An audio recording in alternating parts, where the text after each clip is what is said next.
दोस्तों नमस्कार, मैं हूं धर्म कुमार वर्मा और आप हैं मेरे YouTube चैनल DK डायरी में। DK डायरी में आप सभी का दिल से स्वागत है। दोस्तों, स्वामी विवेकानंद का नाम सुनते ही हमारे मन में एक ऐसे व्यक्ति की छवि उभरती है जो अपनी वाणी के जादू से लोगों के दिलों को छू लेते थे। उनकी आवाज़ में जोश, भावनाएं और एक विशेष प्रकार की खिंचाव थी जो हर किसी को अपनी ओर आकर्षित करती थी। उनकी कहानियों से सीख मिलती है कि यदि हम अपनी बात को सही तरीके से कहने की कला सीख जाएं, तो हम जीवन में वह सब कुछ हासिल कर सकते हैं जो हम चाहते हैं। यह कहानी उन दिनों की है जब स्वामी विवेकानंद एक छोटे से गांव में गए हुए थे। वहां उन्होंने देखा कि गांव के लोग बहुत ही साधारण और गरीब हैं, लेकिन उनके दिल में सेवा और प्रेम का सागर भरा हुआ था। स्वामी जी ने सोचा, अगर इन लोगों को सही मार्गदर्शन मिले तो यह लोग भी अपने जीवन में बहुत कुछ कर सकते हैं। स्वामी विवेकानंद ने एक दिन गांव के सभी लोगों को बुलाया और कहा, भाइयों और बहनों, क्या आप जानते हैं कि आप भी वही सब कुछ कर सकते हैं जो बड़े बड़े लोग करते हैं। गांव के एक बुजुर्ग ने उत्तर दिया, स्वामी जी, हम गरीब लोग हैं, हमारे पास न तो धन है और न ही शिक्षा, हम कैसे बड़े काम कर सकते हैं। स्वामी जी मुस्कुराए और बोले, यह बात सही है कि आपके पास धन और शिक्षा नहीं है, पर क्या आपने कभी सोचा है कि जो लोग बड़ी बड़ी चीजें करते हैं उनके पास कौन सा खास जादू है। लोग आश्चर्यचकित हो गए और एक व्यक्ति ने पूछा, स्वामी जी, वह जादू क्या है। स्वामी विवेकानंद ने कहा, वह जादू है बोलने की कला। जो व्यक्ति बोलने की कला को समझ जाता है वह दूसरों के दिलों पर राज कर सकता है, अपनी बात से लोगों को प्रेरित कर सकता है और अपने लक्ष्यों को प्राप्त कर सकता है। स्वामी जी ने एक कहानी सुनाई। एक बार एक राजा अपने राज्य में यात्रा पर निकले। उन्होंने देखा कि एक किसान बहुत ही मेहनत से काम कर रहा है, लेकिन उसकी उपज बहुत ही कम है।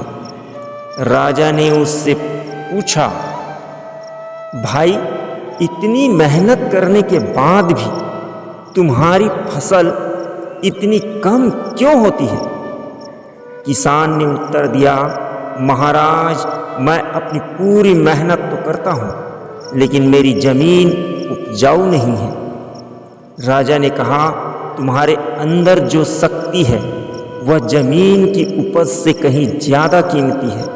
अगर तुम अपनी बात को ठीक से कहना सीख जाओ तो लोग तुम्हारी मदद के लिए खुद आ जाएंगे। किसान ने कहा, पर महाराज, मैं तो एक साधारण किसान हूँ, मेरी बात कौन सुनेगा। राजा ने मुस्कुराते हुए बोलने की कला साधारण और असाधारण को बराबर बना देती है। अगर तुम्हारी बात में सच्चाई और जोश होगा तो लोग तुम्हारी ओर आकर्षित होंगे। इस कहानी के माध्यम से स्वामी विवेकानंद ने समझाया कि बोलने की कला का मतलब केवल एक सुंदर शब्दों का चयन नहीं है, बल्कि उसमें भावनाओं का संचार, सच्चाई की ताकत और आत्मविश्वास का जादू होना चाहिए। उन्होंने कहा, जब आप बोलते हैं तो आपकी आवाज़ में ऐसा जोश होना चाहिए कि सुनने वाले को लगे कि यह बात उसके लिए ही कही जा रही है। जैसे ही आप किसी से बात करें, पहले उसकी आंखों में देखें और मुस्कुराएं, इससे उसकी आत्मा तक आपकी बात पहुंचती है। स्वामी जी ने गांव के लोगों को कुछ विशेष बातें भी सिखाई। भावनाओं का संचार करें। बोलते समय केवल शब्दों को नहीं, अपनी भावनाओं को भी व्यक्त करें। आपकी आवाज़ में जो भावना होगी वह सुनने वाले को आपकी बात पर विश्वास दिलाएगी। दूसरा, सच्चाई का पालन करें। अगर आपकी बात में सच्चाई होगी तो लोग आपकी बात को गंभीरता से लेंगे। आपकी आवाज़ में सच्चाई की ताकत होनी चाहिए। तीसरा, आत्मविश्वास बनाए रखें। जब आप बोलते हैं तो ऐसा लगे कि आप अपनी बात पर पूरा विश्वास रखते हैं। आत्मविश्वास से भरी आवाज़ सुनने वाले के मन में एक गहरी छाप छोड़ती है। सामने वाले की प्रतिक्रिया समझें। जब आप किसी से बात करें तो उसकी प्रतिक्रियाओं को समझें और अपने शब्दों को उसी के अनुसार बदलें। इससे आप उसकी भावनाओं को समझकर अपनी बात को और प्रभावशाली बना सकते हैं। पांचवा, मुस्कुराहट का महत्व। हमेशा अपनी बात की शुरुआत एक मुस्कान के साथ करें। यह सामने वाले को यह एहसास दिलाती है कि आप उसकी इज्जत करते हैं और आपकी बात में कोई छल कपट नहीं है। स्वामी विवेकानंद की इन बातों ने गांव के लोगों के जीवन को बदल कर रख दिया। उन्होंने देखा कि जब उन्होंने इन शिक्षाओं को अपनाना शुरू किया तो उनकी बातचीत का असर लोगों पर गहरा होने लगा। वे लोग जो पहले उनकी बातों को गंभीरता से नहीं लेते थे, अब उनकी बातें सुनकर उनके विचारों को मानने लगे। कुछ महीने बाद वही किसान जो राजा की कहानी में था, एक बड़े नेता के रूप में उभर कर आया। उसने अपनी मेहनत के साथ साथ बोलने की कला भी सीख ली थी। जब वह लोगों की अपनी समस्याओं के बारे में बताता तो उसकी बातों में ऐसा दम होता कि लोग उसकी मदद के लिए तैयार हो जाते।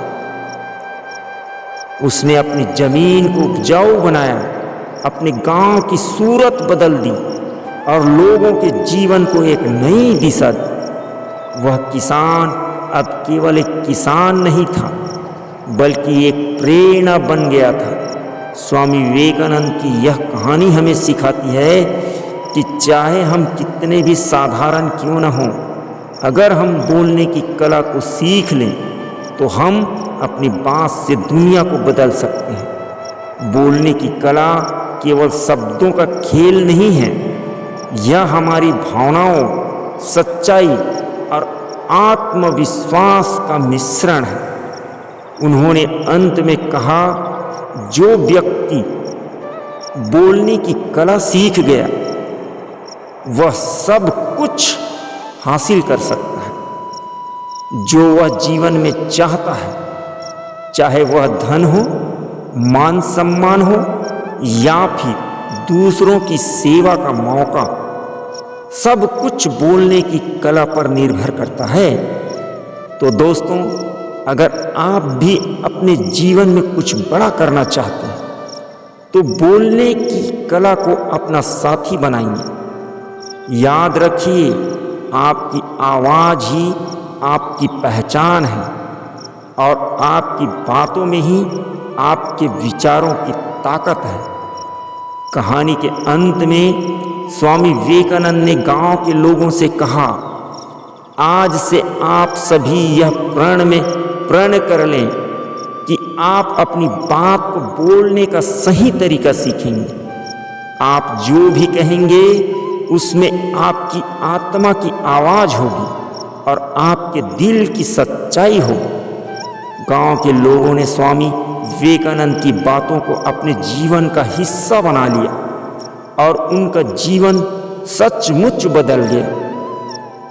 स्वामी विवेकानंद की यह कहानी हमें यह सिखाती है कि अगर हम बोलने की कला सीख लें तो हम जीवन में किसी भी कठिनाई का सामना कर सकते हैं। यह कला हमें न केवल सफलता दिलाती है, बल्कि हमें एक बेहतर इंसान भी बनाती है। तो आइए हम सभी मिलकर अपनी आवाज़ को ऐसी ताकत बनाएं जो दुनिया को बदल सके। क्या आप भी तैयार हैं अपनी आवाज को एक नई दिशा देने के लिए? तो दोस्तों, कैसी लगी मेरी ये वीडियो? अगर मेरी वीडियो पसंद आया हो तो इसे लाइक और सब्सक्राइब जरूर कर देना, और मिलते हैं अपनी नए वीडियो के साथ। तब तक के लिए धन्यवाद।